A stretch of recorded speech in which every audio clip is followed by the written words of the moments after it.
ಒಬ್ರು ಮೆಸೇಜ್ ಮಾಡಿದ್ರು, bad oral health does cause a heart attack, heart disease. Yes, that is true. Recent study show ಆಗಿದೆ, American Heart Association, Mayo Clinic, ಕೆಲವೊಂದು research ಮಾಡಿದಾಗ ಏನಾಗಿದೆ ಅಂದ್ರೆ, ನಿಮ್ಮ ಗಮ್ ಬ್ಲೀಡಿಂಗು ಮತ್ತೆ ನಿಮ್ಗೆ ಡೆಂಟಲ್ ಏನಾದರೂ ಸಮಸ್ಯೆ, ಹಲ್ಲಿನಲ್ಲಿ ಹುಳುಗಳಿದ್ರೆ ಏನಾಗುತ್ತೆ, ಇದರಿಂದ ಹಾರ್ಟ್ ಅಟ್ಯಾಕ್ ಆಗುವ ಸಂಭವ ಜಾಸ್ತಿ ಇರುತ್ತೆ. ಅದು ಹೇಗೆ?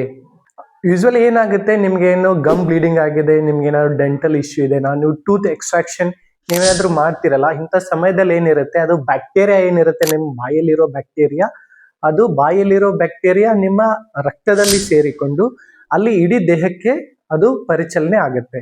ಆ ಸಮಯದಲ್ಲಿ ಏನಾಗುತ್ತೆ, ನಿಮ್ಗೆ ಹೃದಯಕ್ಕೆ ರಕ್ತ ನೀಡುವ ಕೆಲವೊಂದು ನಾಳಗಳಿದೆ. ಆ ನಾಳಗಳಲ್ಲಿ ಆ ಬ್ಯಾಕ್ಟೀರಿಯಾ ಅಲ್ಲಿ ಹೋಗಿ ಕುಂತ್ಕೊಂಡು ಒಂದು ಕ್ಲಾಟ್ ಫಾರ್ಮೇಶನ್ ಮಾಡುತ್ತೆ, ಒಂದು ಪ್ಲೇಗ್ ಕ್ರಿಯೇಟ್ ಆಗುತ್ತೆ. ಈ ರೀತಿ ಕ್ರಿಯೇಟ್ ಆಗೋದ್ರಿಂದ ಸರಿಯಾಗಿ ಹೃದಯಕ್ಕೆ ರಕ್ತ ಹೋಗಲ್ಲ. ಸರಿಯಾಗಿ ಹೃದಯಕ್ಕೆ ರಕ್ತ ಹೋಗದೆ ಇರುವ ಕಾರಣಕ್ಕಾಗಿ ಹೃದಯದ ಮೇಲೆ ಹಾರ್ಟ್ ಅಟ್ಯಾಕ್ ಆಗುವ ಸಂಭವ ಮತ್ತೆ ಹೃದಯದ ಕಾಯಿಲೆ ಆಗುವ ಸಾಧ್ಯತೆಗಳು ಇರುತ್ತೆ.